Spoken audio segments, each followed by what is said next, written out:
할렐루야. 네, 수요 예배 나오신 여러분을 주님의 이름으로 환영하고 축복합니다. 가끔은 찬양을 듣다가 저는 그런 생각을 할 때가 있습니다. 오늘 설교 안 해도 되겠다 하는 생각을 들 정도로 오늘 전도사님이 딱 두 곡 찬양을 선곡했는데 정말 기가 막히게 그냥 저는 그 찬양 두 곡 부르면서 벌써 주님의 임재를 경험했습니다. 시편 62편 오늘 마지막에 부르셨는데 그 찬양의 가사가 오늘 사실은 다윗의 설교를 준비하면서 다윗이 이제 사울을 피해서 도망가거든요. 오늘 본문부터. 그러니까 이게 그냥 여행을 다니는 게 아니라 누군가 죽이려는 사람이 뒤에서 따라오는 걸 피해서 도저히 도망갈 수가 없는 상황인데 도망가야 어딜 도망가겠어요? 왕이 죽이려고 하는데. 그런데 그 도망갈 수 없는 상황이나 환경을 벗어나서 정말 죽음의 위기가 지금 자기 발 가까이에 와 있는 그 위기를 피해서 다니는 이 다윗의 모습이 생각이 난 거예요. 근데 다윗이 그렇게 도망가면서 다윗 일생이 늘 이랬거든요. 늘 무엇인가 도망 다니는 다윗의 모습인데 다윗이 오늘 62편 그 시편을 지었거든요. 그런데 다윗이 뭐라 그래요? 오직 잠잠히 하나님만 바라본다고. 주만이 나의 반석이시고 주만이 나의 피난처시라고 이렇게 고백하는 게 제가 이렇게 찬양 부르는데 오버랩이 딱 되는 거예요. 오늘 설교 준비하는데 다윗이 계속 도망가면서 너무너무 힘든 삶을 살았던 그 다윗의 모습과 그럼에도 불구하고 그 늘 다윗의 시편을 보면 나의 반석이시고 나의 피난처가 되시고 사실은 이게 다윗이 행복할 때 기분 좋을 때 편안할 때 지은 시편들이 아니거든요. 다 그렇게 죽음의 위기 속에서도 낙심하거나 절망하지 않고 하나님을 바라보면서 하나님께 소망이 있다고 하나님만 나의 소망이고 하나님만 나의 반석이고 주만이 나의 피난처라고 그렇게 수없이 고백했던 그 찬양이거든요. 그러니까 제가 이게 두 가지 이렇게 오버랩이 되면서 이게 다윗의 영성이구나. 사실은 우린 조금만 어려움이 와도 그것 때문에 죽겠다고 하면서 하나님을 바라보던 시선을 잃어버릴 때가 많잖아요. 그리고 땅만 바라보고 환경만 바라보면서 막 절망하고 한숨 쉬고 찬양을 싹 잃어버리잖아요. 그런데 다윗은 이러한 절박한 상황 속에서 위기 속에서도 하나님만 바라보면서 그 입에서 찬양이 나온다는 거예요. 오직 주만이 나의 반석, 나의 구원이시니. 저는 여러분에게 이 고백이 있기를 주님의 이름으로 축원합니다. 여러분, 이 넓은 세상에서 갈 곳이 한 군데도 없는 기분을 느껴보신 적이 있으십니까? 때때로 하나님의 백성은 죄를 짓지 않아도 궁지에 몰릴 때가 있습니다. 성경은 하나님이 세상을 창조하시고 지금도 다스리고 계시다고 말씀하시는데 그러나 실제로는 하나님을 믿는 하나님의 사람들이 이 세상에서 살면서 오히려 믿지 않는 세상 사람들이 우리를 이 세상에서 쫓아내는 것 같은 떠나라고 말하는 것 같은 그 위기를 느낄 때가 많이 있습니다. 하나님은 믿음으로 세상을 살라고 하시지만 실제로는 그렇게 살 수 없는 세상 속에서 우리는 커다란 모순을 느낍니다. 우리는 믿음으로 살기 위해 인생 밑바닥으로 내려가든지 아니면 이 세상을 떠날 수밖에 없는 절망적인 처지에 빠지는 것을 종종 경험합니다. 이때 하나님의 백성들은 선택할 수 있어야 합니다. 믿음을 양보하고 이 세상과 적당히 타협해서 살아가든지 아니면 믿음을 고집스럽게 믿음을 붙들고 인생 밑바닥까지 내려가서 고생하는 것을 선택하든지. 여러분, 우리가 알아야 할 중요한 사실은 믿음을 붙든다고 해서 하나님이 즉시 한꺼번에 모든 어려움을 해결해 주시지 않는다는 거예요. 하나님은 악한 자가 우리를 해치지 않을 정도로 우리의 목숨이 붙어 있을 정도로만 우리를 지켜주시고 그리고 밑바닥으로부터 오직 믿음 하나 가지고 정상까지 올라가게 만드십니다. 다른 말로 하면 고생을 엄청 시키신다는 거예요. 그런데 이런 과정이 중요한 이유가 무엇이냐면 세상 사람들은 어떤 일을 하다가 인간관계에 얽혀서 바른 일을 하지 못합니다. 사람 눈치 보고 인간 눈치 보다가 정말로 옳은 일을 하지 못하고 하나님이 기뻐하시는 일을 하지 못하는데, 하나님의 사람들은 밑바닥부터 순수하게 믿음 하나만 가지고 일어섰기 때문에 다른 사람의 신세를 진 것이 아니라, 다른 사람의 눈치를 보는 것이 아니라 담대하게 모든 것을 행할 수 있어요. 결국 우리는 도저히 믿음으로 살 수 없는 이 세상의 현실을 믿음으로 해결해 가는 것을 고난을 통해서 배우는 것입니다. 본문 말씀은 다윗이 사울 왕을 피해서 필사적으로 도망을 가는 내용입니다. 먼저는 오늘 두 군데를 도망을 가는데, 하나는 높 땅으로 도망을 갑니다. 노비라는 곳에, 여기가 뭐가 있냐면 하나님의 성전, 즉 성망이 있었던 곳이고요, 여기에 제단이 있었던 곳이에요. 여기 아히멜렉에게로 갑니다. 두 번째는 이스라엘의 그 대적 블레셋의, 특별히 아기스 땅으로 가서 아기스 왕에게로 가는데, 그곳에 갔다가 이건 곰 피하려다가 사자굴로 들어간 격이 되었어요. 거기에서 필사적으로 또 미친 척하면서 도망 나오는 이 과정을 보면서 오늘 여러분에게 이 질문 하나 던지고 시작하겠습니다. 결국 다윗에게 가장 안전한 곳은 무엇일까? 다윗에게 가장 안전한 피난처는 무엇일까요? 어디일까요? 다윗이 어려운 점은 단순히 상대가 그를 미워하기 때문이 아니라, 다윗의 상대가 이스라엘에서 가장 힘이 세고 절대적인 권력을 가지고 있는 이 사람이 다윗을 죽이려고 한다는 게 어려운 점입니다. 그런 사람으로부터 다윗이 피하여 살 수 있는 곳이 있을까요? 어디로 피하면 살 수 있을까요? 여러분, 절박한 상황 속에서 여러분 어디로 피하면 살 수 있겠어요? 여러분, 피난처가 어디입니까? 다윗은 이 순간에 뭘 떠올렸냐면 하나님의 성전을 떠올린 거예요. 그래서 어디로 갔느냐? 다윗이 생각한 건 성전이죠. 왜냐하면 옛날에 성전에 가면 그 억울한 일을 당한 사람이 그 제단에 있는 뿔을 잡고 있으면 어떠한 억울한 일 속에서도 그 사람을 죽일 수 없게 되어 있습니다. 그러니까 그 딱 뿔을 잡으면, 제단의 뿔을 잡으면 이 사람이 어떤 죄를 지었어도 일단 죽이지 못합니다. 이게 율법이에요. 자, 1절 말씀 같이 한번 읽겠습니다. 다시 한번 읽겠습니다. 시작. 다윗이 노베 가서 제사장 아히멜렉에게 이르니 아히멜렉이 떨며 다윗을 영접하여 그에게 이르되 어찌하여 내가 홀로 있고 함께 하는 자가 아무도 없느냐 하니, 막상 다윗이 높 땅의 제사장에게 가서 자기가 그곳을 간 목적을 말하지 않았습니다. 그 대신 이 아히멜렉이라는 제사장이 깜짝 놀랐죠. 왜냐하면 여러분, 그 당시에 다윗은 유명한 사람이었을까요? 무명했을까요? 유명했죠. 왜냐하면 가장 이름 있는 장군이었어요, 다윗은. 그런데 그 위대한 장군이 많은 사람들에게 다음 이스라엘을 이끌어갈 만한 그러한 아주 지도자로 여겨지고 있는 장군이 아무도 없이, 부하 하나 없이 자기 홀로 온 거예요.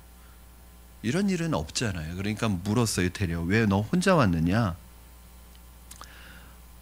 다윗은 마치 해고된 국가의 어떤 요원이 아직 신분증이 살아있을 때 다른 기관으로, 주요 기관으로 들어간 것과 똑같습니다. 이 당시에는 지금 어떻게 보면 사울에게서 다윗은 해고를 당한 거잖아요. 그런데 이 당시에는 통신이나 이런 전달할 수 있는 기능이 뛰어나지 않았기 때문에 이미 다윗은 왕궁에서 쫓기는 사람이 됐는데 그 소식이 제사장 아히멜렉에게까지 아직 전달이 안 된 거예요. 그러니까 그 왜 다윗이 왔는지 모르죠. 이때 다윗이 제사장에게 정직하게 말하지 않습니다. 2절 말씀 여러분 한번 보시겠습니다. 시작. 다윗이 제사장 아히멜렉에게 이르되 왕이 내게 이를 명령하고 이르시기를 내가 너를 보내는 것과 내게 명령한 일은 아무것도 사람에게 알리지 말라 하시기로 내가 나의 소년들을 이러이러한 곳으로 오라고 말하였나이다. 여기서 우리는 왜 다윗이 제사장을 속였는지 이해할 수 있습니다. 간단합니다. 다윗은 처음에 성전을 찾아갔을 때는 그 제단뿔을 잡으려고 성전에 찾아갔어요. 그리고 자기의 억울함을 호소하려고 찾아갔습니다. 그런데 만일 이것도 하나님의 율법이 살아있을 때만 가능합니다. 이 사울이라는 사람이 하나님의 율법에 대해서 신실한 사람이라면 다윗은 보호를 받을 수 있겠지만 사울이 하나님의 율법에 대해서 신실하지 않은 사람이라면 그냥 끌어내려서 죽여버리면 되는 거예요. 그런데 만약에 잘 알고 계시는 것처럼 사울은 하나님의 율법에 대해서 신실한 사람이 아닙니다. 언제든지 자신의 왕자리를 지키기 위해서는 소리 없이 그냥 사람 죽이는 거 쉽게 할 수 있는 사람입니다. 그걸 알기 때문에 다윗이 성전에 가긴 갔지만 그 제단불을 잡는 동시에 그건 뭐하고 똑같은 거예요? 나 여기 있으니까 잡아가시오 하는 것과 똑같은 거예요. 공식적으로 내가 여기 있다는 것을 알리는 꼴이 되는 거예요. 그러니까 생각이 달라졌죠. 방문 목적을 이곳에서 말해서는 안 되고 안전하지 못하기 때문에 다시 도망쳐야겠다는 생각을 한 것입니다. 그래서 다윗은 성전의 제단 뿔도 믿지 않았고 제사장도 믿지 않고 자신이 그곳에 온 목적을 감추게 됩니다. 지금 하나님 안에서 다윗이 믿을 수 있는 유일한 것은 무엇입니까? 그것은 제단 뿔도 아니고 제사장도 아니고 자신이 가지고 있는 이 영적인 감각이에요. 이 영적인 감각과 다윗이 가지고 있었던 그 본능, 이 감각적인 어떤 야생의 감각이라고 하긴 좀 그렇지만 다윗은 어려움들을 목동으로 있을 때부터 사자와 곰을 현장에서 물리치는 그런 감각을 가지고 있거든요. 싸움에 대한 감각을 가지고 있고 그것이 뭐와 연결되어 있냐면 말씀의 감각과 연결되어 있어요. 여러분 어떤 것을 결정할 때 하나님께서 우리에게 지혜를 주시는데요. 그 지혜는 그냥 어느 날 갑자기 생겨나는 게 아닙니다. 말씀의 인도를 받아가던 사람, 하나님과 교제하는 사람은요. 결정적으로 중요한 것을 결정할 때 내 인간적인 생각이 나오지 않고 하나님이 주시는 지혜가 튀어나오게 되어 있습니다. 더 정확히 말하면 하나님이 주는 말씀이 주는 영적인 감각입니다. 우리가 결정적으로 중요한 문제는 순간적인 판단이나 이러한 감각에 의지할 때가 많습니다. 그런데 우리가 지속적으로 하나님의 말씀을 묵상하고 가까이 할 때 이런 신앙적인 감각이 생기는 거죠. 여러분, 그러니까 말씀에 가까이 하고 하나님과 기도를 통해서 친밀한 교제를 나누는 이 다윗 같은 사람은 어떤 결정을 내릴 때 온전히 자기 결정이 아니라 하나님이 주시는 지혜의 결정을 내릴 확률이 높아지는 거예요. 그럼 반대로 생각해 보세요. 말씀을 떠나 있으면, 하나님과의 교제로부터 떠나 있으면 그 사람이 아무리 머리 쓰고 좋은 결정을 내린다고 해도 두는 것마다 악수예요. 두는 것마다 자기는 아주 좋은 생각이라고 해서 딱 결정을 내리는데 두는 것마다 최악의 결정을 내릴 확률이 많아집니다. 다윗이 제사장에게 모든 것을 사실대로 말하지 않은 것은 거짓일까요? 지혜일까요? 우리 이게 분별력이, 이럴 때 분별력이 필요합니다. 여러분, 정직이라고 하는 것이 꼭 모든 것을 미주알 고주알 다 얘기해야 정직은 아니에요. 그러니까 여러분, 예수님께서 하신 말씀 늘 기억하셔야 돼요. 세상 가운데 제자들 내보내면서 제발 비둘기처럼 순결하되 좀 뱀처럼 지혜로워라. 그러니까 비둘기처럼 순결하기만 하고 지혜가 없으면요, 자기도 죽고 옆에 있는 사람 다 죽이는 거예요. 그러면서 나는 정직하게 살려고 그랬다고. 그럼 뱀처럼 지혜로운 게 있어야 되는 거죠. 여러분, 저는 우리가 이 세상에서 우리의 믿음을 지키며 살아갈 때 정말 중요한 것이 지혜라고 생각해요. 이 지혜가 여러분에게 있기를 주님의 이름으로 축원합니다. 여러분, 다윗이 도망치면서 양식을 제대로 준비할 수가 없어서 제사장을 찾아간 때가 너무너무 시장했어요. 한 3일을 금식한, 3일을 먹지를 못했어요. 그러니까 당연히 배가 고프겠죠. 그래서 다윗은 제사장에게 먹을 것 좀 있으면 달라고 얘기합니다. 3절 말씀 우리 같이 한번 읽겠습니다. 시작. 이제 당신의 수중에 무엇이 있나이까? 떡 5덩이나 무엇이나 있는 대로 내 손에 주소서 하니. 그런데 제사장도 따로 먹을 게 없었어요. 아마 백성들이 제사를 잘 안 지냈나 봐요. 제사장도 먹을 게 없어요. 제가 전도사로 고척동에 있는 우리 집사님, 권사님 잘 아시겠죠. 고척교회 옆에 아주 조그만 개척교회, 한마음교회라고 성결교회였는데 그 교회를 섬겼었어요. 전도사로. 근데 목사님이 출타를 하셔서 어느 날 일주일 동안 제가 새벽 예배를 인도해야 되는 상황이 됐어요. 교회는 개척교회니까 잘 데가 없잖아요. 그러니까 목사님이 교회 근처에 있는 사택에서 자면서 새벽 기도를 인도하라고 하셨어요. 그래서 이렇게 자려고 그 사택에 머물면서 새벽 기도를 준비했는데, 제가 그때만 해도 하루에 4끼를 먹었거든요. 아침, 점심, 저녁, 밤에 라면 꼭 하나씩 먹고 자야 되는, 제 별명이 라면 박사였습니다. 그래서 그런데 그 사택에 머물고 있는데 배가 너무 고픈 거예요. 그래서 뭐가 없나 먹을 게, 그리고 냉장고를 봤는데 냉장고가 텅텅 비어 있는 거예요. 야, 어떻게 이렇게 냉장고가 깨끗한가. 나중에 이제 목사님 사모님께 얘기를 들었죠.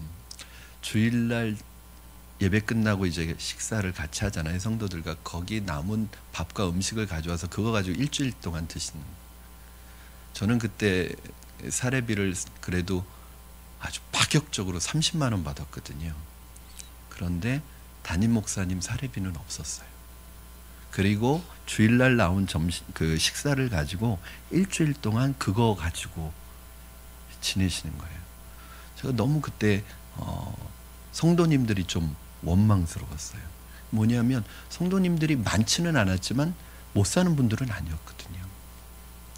병원 원무과 원장 그 과장도 있었고, 그런데 본인들은 부족하지 않게 그렇게 다 쓰면서 사는데, 한번 목사님 집에 와서 냉장고 한번 열어본 사람이 없나?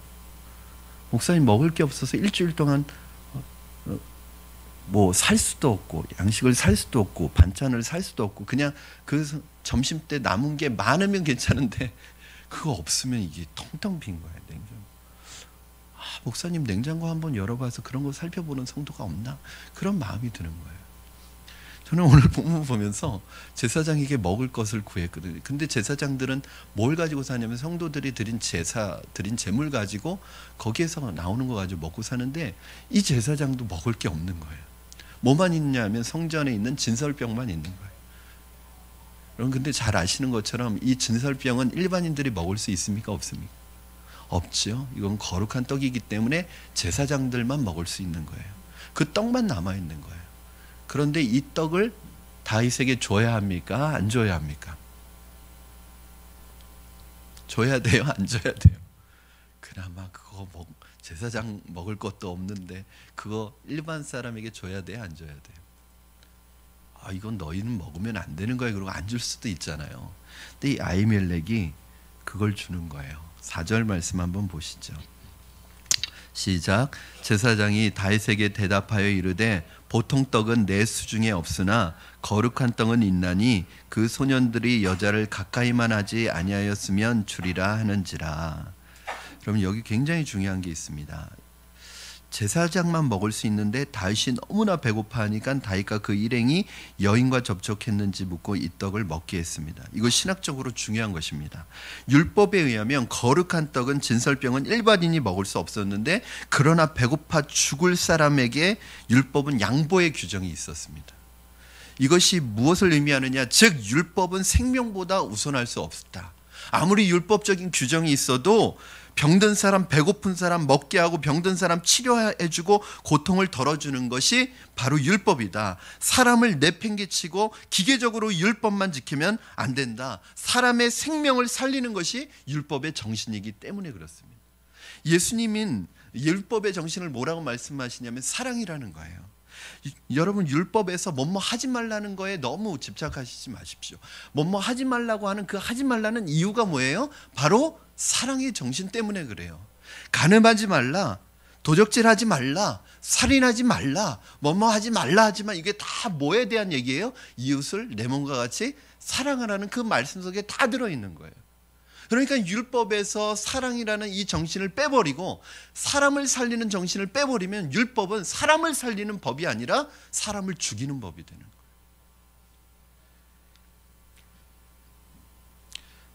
모든 사람들을 내 형제나 자매로 생각해서 감히 자신만의 행복만을 위해 남을 고통스럽게 하지 않도록 하는 것입니다. 내 인격이 중요한 만큼 다른 사람의 인격도 중요합니다. 나의 정조가 중요한 만큼 다른 사람의 정조도 중요합니다. 내가 행복하게 살기를 원하는 만큼 다른 사람들도 행복하게 살 수 있는 권리를 인정해야 합니다. 여기에서 아히멜렉이 잘한 것은 배고파 헐떡거리는 사람에게 율법 조항을 강요하지 않았다는 것입니다. 정신, 즉 사랑의 정신을 잃어버린 율법 조항은 사람을 죽이는 법이 됩니다. 저는 여러분에게 있어서 하나님의 말씀대로 살아가기를 축원합니다. 그러나 그 하나님의 말씀이 사람을 살리는 말씀이 되기를 주님의 이름으로 축원합니다. 사람을 살리라고 주신 말씀이지 그거 가지고 사람들 정죄하고 그거 가지고 사람 치라고 주신 말씀이 아니란 말이에요. 다윗이 성전에서 제사장에는 먹을 수 없는 이 진설병을 먹은 것은 나중에 예수님께서 안식일의 제도에 대해서 말씀하실 때 사용하십니다. 그러면서 예수님이 뭐라고 하시죠? 안식일은 누구를 위해서 있는 거다? 바로 너희를 위해서 있는 거라는. 그 전까지는 사람들이 안식일은 누구를 위해서 있는 거라고 생각했죠? 당연히 하나님을 위해서 있는 거라고 생각했죠. 여러분, 6일 동안 일하고 7일 안식하는 것, 하나님이 쉬실 필요 있습니까? 하나님이 안식하실 필요 없죠. 그러면 왜 하나님이 이 안식일을 거룩히 지키라고 십계명에 딱 못 박아 놓으셨을까요? 그렇게 안 하면 안식일을 안 지키니까. 안식일을 안 지키면 누가 상해요? 사람이 상하니까. 그렇게 해서라도 사람들이 안식할 수 있도록 하나님께서 사람을 위해서 정하신 법이에요. 그런데 이 정신은 없어지고요. 그냥 사람들 안식일을 지키는 그 날짜를 지키는 그날에는 뭐 하지 않고 이 하지 않는 거에만 집중하다 보니까 나중엔 그거 하는 사람을 막 정죄하고, 심지어는 지금 옆에서 사람이 죽어가고 있는데 그 사람을 도우면 일하는 것이 되니까 그 사람 돕지 않으려고 하는 거예요. 여러분, 어떤 법도 사랑보다 우선해서는 안 됩니다. 규정에 매여서 당장 눈앞에 굶어 죽어가는 사람이 있는데도 못 본 채 하는 것은 하나님의 뜻이 아닙니다. 다윗이 제사장의 도움으로 모처럼 허기진 배를 채울 수 있었습니다. 그는 다른 백성들에게 피해를 주지 않기 위해서 굶을 수밖에 없었거든요. 왜냐하면 도망가는 길에 백성들에게 가서 만약에 도움을 받으면 그 백성은 목이 달아날 수 있기 때문에 백성들에게 피해를 주지 않기 위해서 3일 동안 굶은 거예요. 다윗은 당시에 정보 전달이 늦었기 때문에 제사장의 도움을 받을 수 있었는데, 그 자리에 그 성전에 누가 와 있었냐면 아주 눈빛이 심상치 않은 사람이 와 있었어요. 그 사람이 누구냐면 도액이라는 사람입니다. 여러분 7절 말씀 우리 같이 보시겠습니다. 7절 시작. 그날에 사울의 신하 한 사람이 여호와 앞에 머물러 있었는데 그는 도액이라. 이름은 에돔 사람이요 사울의 목자장이었더라. 여러분, 그곳에 피해서 갔는데 그곳에 가는 날이 장날이라고. 이게 거기에 하필이면 사울의 신복이 왜 왔는지는 모르겠어요. 여호와 앞에 왔으니까 뭐 제사를 드리러 왔는지 뭔지는 모르겠지만 하필 사울의 신복이 거기에 와 있는 거예요. 그런 다윗이 그걸 딱 눈치를 챘어야 되잖아요. 자, 여러분, 노련한 사람은 일을 진행하지, 무언가 마음에 걸리는 게 있으면 일을 진행하지 않습니다. 왜냐하면 좋지 않은 시각을 가진 사람은 항상 상황을 조작하고 공격할 것이 분명하기 때문에 하나님의 백성들이 사탄은 하나님의 백성들의 약점을 이용하고, 사탄의 사주를 받은 사람들은 늘 그 약점을 이용해서 그 사람을 비난하고 어렵게 만들기 때문에 노련한 사람, 영적인 지혜가 있는 사람은 그런 것이 느껴지면 더 이상 일을 진행하면 안 됩니다. 하나님의 백성들은 처음에는 그런 마음을 갖습니다. 사람들도 다 나와 똑같이 생각하겠거니, 사람들도 내 마음 같겠거니, 그리고 일을 진행하는데 나중에 보면 전혀 그렇게 생각하지 않습니다. 실제로 사람들이 생각이 다 다르고 자신이 하는 일이 다 다르기 때문에 그렇습니다. 그래서 하나님의 백성들은 종종 이런 생각을 하지 못하고 자기만 생각하면서 일을 밀어붙이다 나중에 엄청난 오해를 뒤집어 쓰게 되어 있습니다. 저도 그런 경우가 많아요.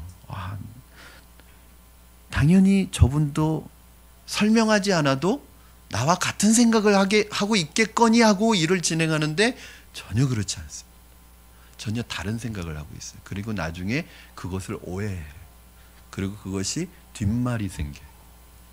그래서 여러분 항상 하나님의 일을 하는 사람들은 비공개로 하면 안 되고 공개적으로 투명하게 해야 합니다. 내가 괜찮은 면이 아니라 다른 사람이 어떻게 보는지 따로 생각해야 합니다. 여러분, 그래서 하나님의 일을 하는 사람들은 조금이라도 오해받을 수 있는 일이 있으면, 만약에 이것이 오해받을 수 있는, 꼬투리 잡힐 수 있는, 다른 사람에게 비방거리가 될 수 있는 요소가 있으면 절대로 하셔서는 안 돼요. 다 이해하지 않을까? 절대 이해 못합니다. 내가 괜찮은 게 아니라 다른 사람들이 봤을 때 괜찮은지를 살펴보셔야 돼요. 다른 사람들도 이렇게 생각할지 살펴보셔야 돼요. 그리고 공개적으로 하셔야 합니다. 사실 우리에게는 언제나 이 도액 같은 사람이 있습니다. 교회 안에도 도액 같은 사람이 반드시 있습니다. 꼬투리를 잡으려고 이렇게 기다렸다가 그거 딱 발견되면 뒤에서 뒷말하는. 그런데 저는 어떤 면에서 보면 그게 꼭 나쁜 것이라는 생각은 안 들어요. 제사장은 다윗을 믿고 적극적으로 도와주었습니다. 9절 말씀 한번 보시죠.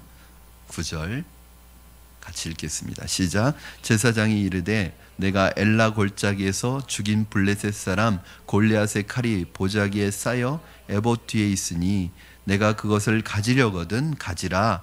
여기는 그것밖에 다른 것이 없느니라 하는지라. 다윗이 이르되 그 같은 것이 또 없나니 내게 주소서 하더라.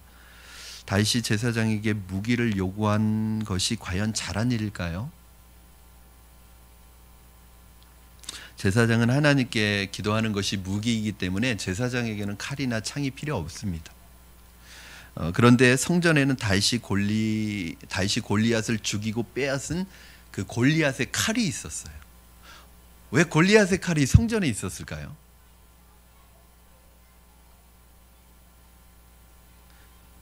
왜 골리앗의 칼이 성전에 있었을까요? 아마도 다윗이 그 싸움에서 이기고 나서 그 칼을 하나님께 아마 승리의 기쁨으로 하나님께 드린 것 같아요. 성전에 드린 것 같아요. 그래서 그 칼을 성전에서 보관하고 있었던 것 같습니다. 아마도 다윗은, 그러니까 제사장이 이것이 결국은 누구 거예요? 이 칼이 누구 거예요? 다윗 거예요? 하나님 거예요? 하나님 거죠. 하나님께 드렸잖아요. 그런데 이 제사장은 이것은 다윗이 빼앗은 칼이니까 다윗에게 돌려줘도 된다고 생각했던 것 같아요.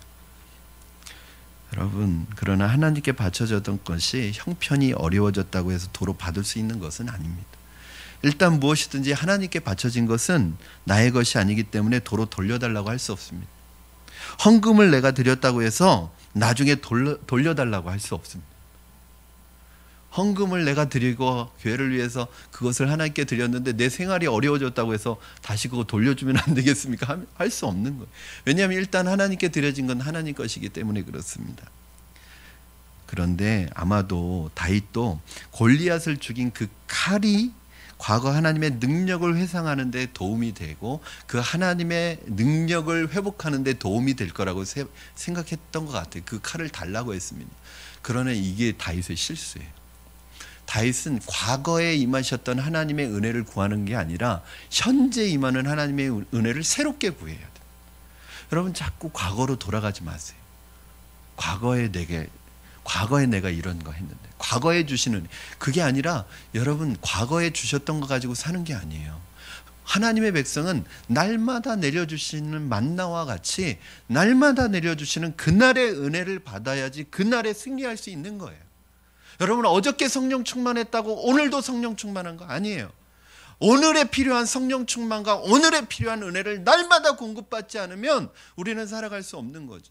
그러면 다윗은 무엇을 구했어야 되냐면 하나님, 오늘 내게 필요한 은혜, 과거에 역사하셨던 그 하나님의 은혜가 아니라 오늘 나에게 필요한 새로운 은혜를 달라고 기도했어야 되는데 아마 다윗은 과거의 회상에 빠졌던 것 같습니다.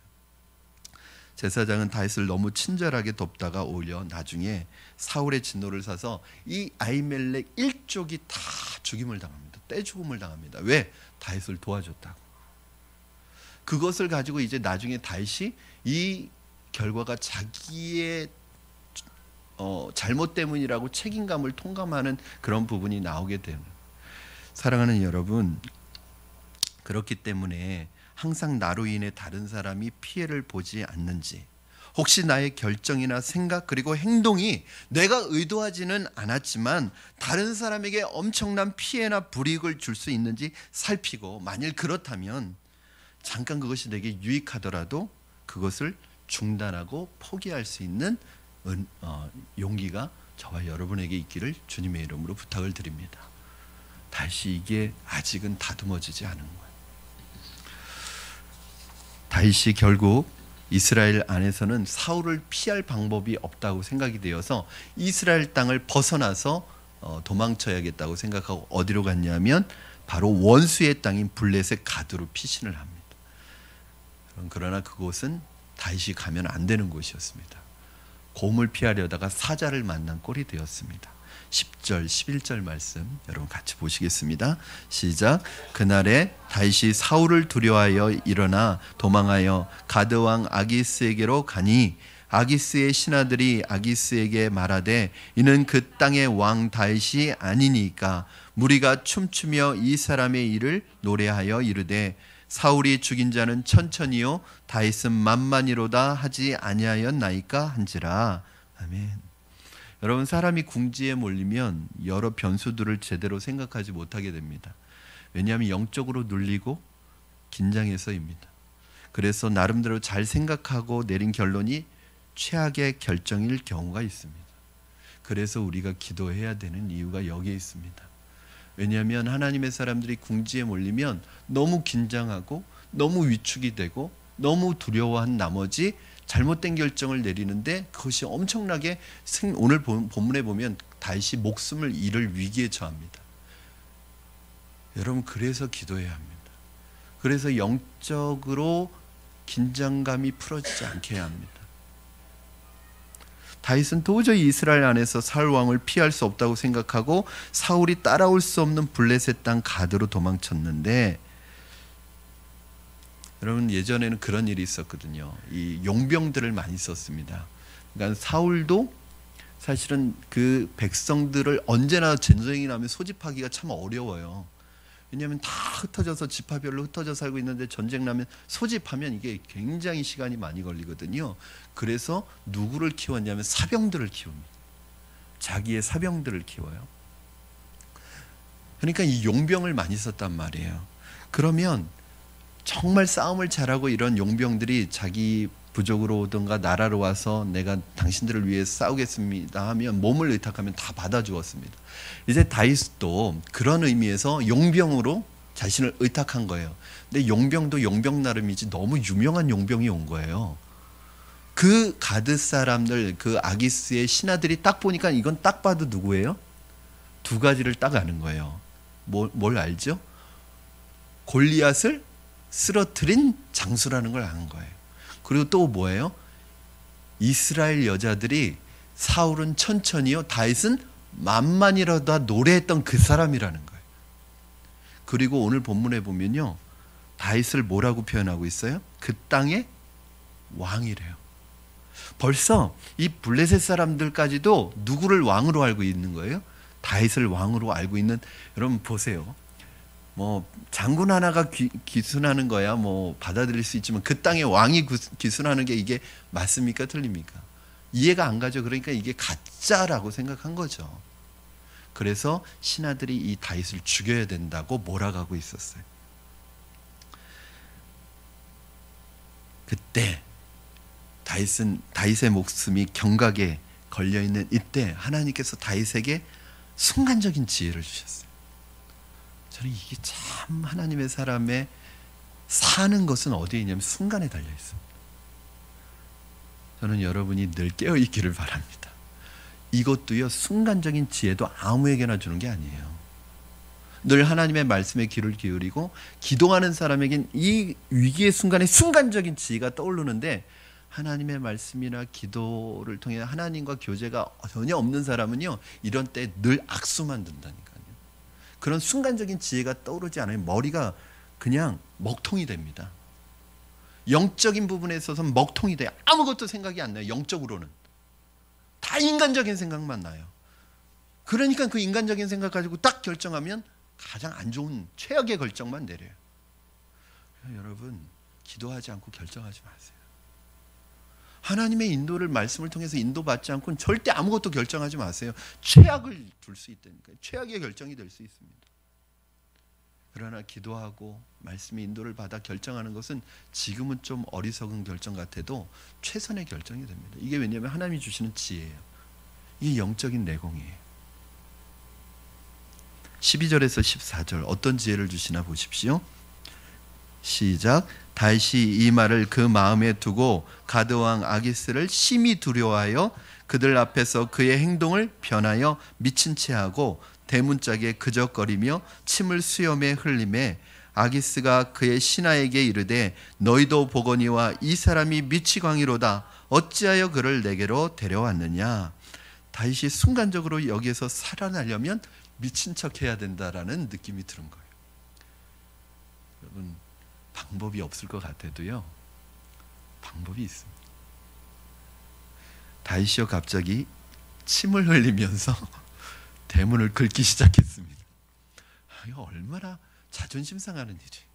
그래도 한 나라의 장수인데, 한 나라의 왕으로 생각되어질 정도로 그런 위대한 지도자인데 미친 침을 흘린, 아마 이 연기 대상 후보에 올라야 되는 거. 이게 어떻게 이렇게 할 수 있을까? 죽음 앞에 서면 다 이렇게 할 수 있습니다. 연기력이 생깁니다.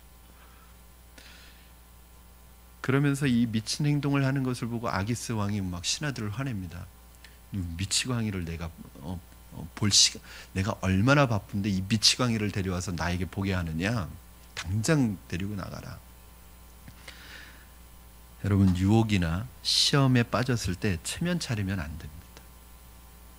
수단과 방법을 가리지 않으면 안 되겠지만 하나님이 허락하신 여건 안에서 내 자존심 다 버리고 내 고집 다 버리고 정말 낮아져서 최선의 방법을 하나님께 구해야 합니다. 다윗의 환난을 보면 하나님께서 함께 하신다고 해서 어려움이 없었던 것은 아닙니다. 다윗은 매 순간 최선을 다해야 살 수 있었어요. 하나님은 어려울 때 우리를 도와주시지만 모든 것을 거저해 주시지는 않습니다.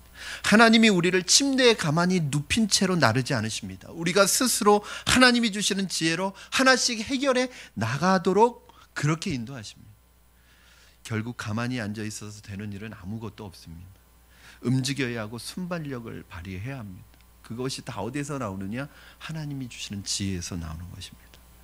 본문을 통해 우리는 하나님이 살게 하신 이 세상에서 도저히 살 수 없을 때, 막다른 골목에 다다랐을 때, 벼랑 끝에 다다랐을 때 어떻게 해야 할지를 생각해 볼 수 있습니다.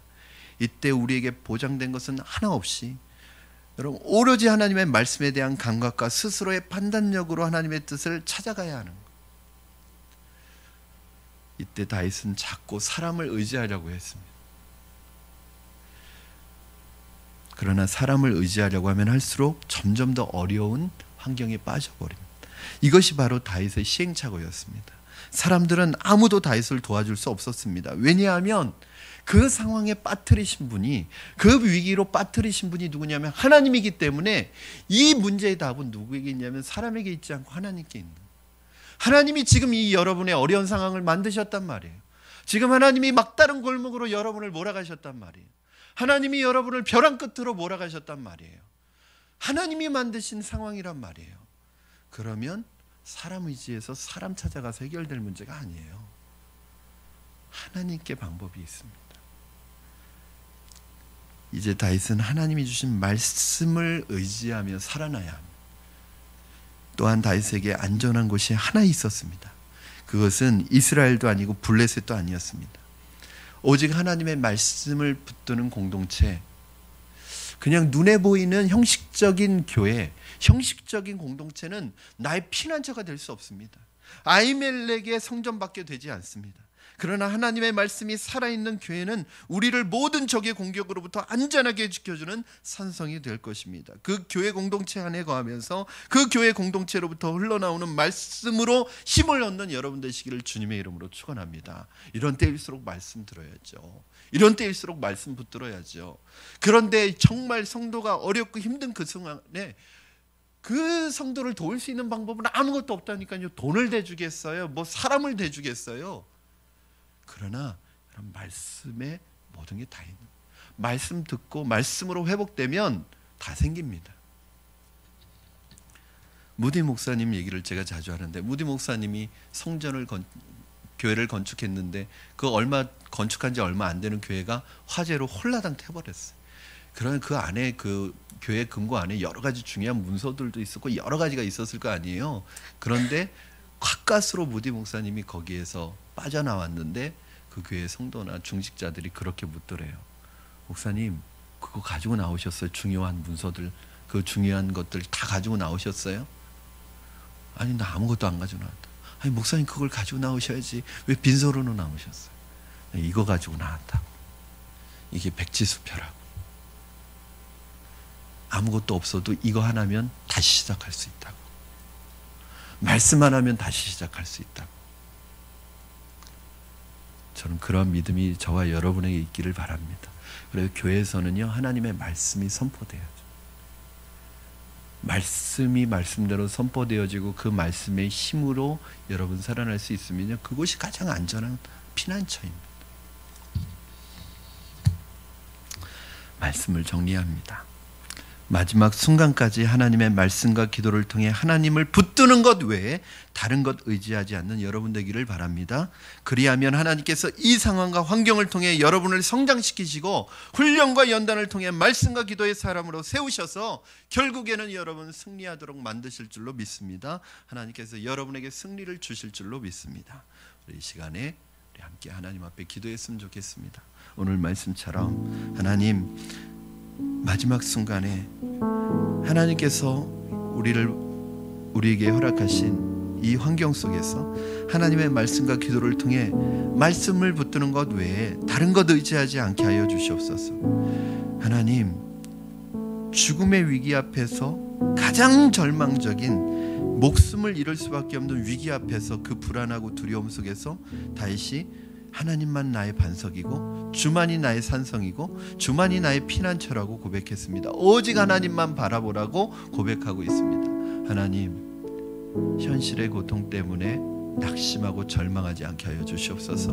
내게 닥쳐온 위기 때문에 믿음을 잃어버리는 하나님, 그런 연약한 믿음을 다시 한번 말씀으로 세워주시고 오늘 하나님 이 훈련과 연단을 통해 말씀과 기도의 사람으로 세워주셔서 결국에는 이기게 하시고 승리하게 하여 주시옵소서.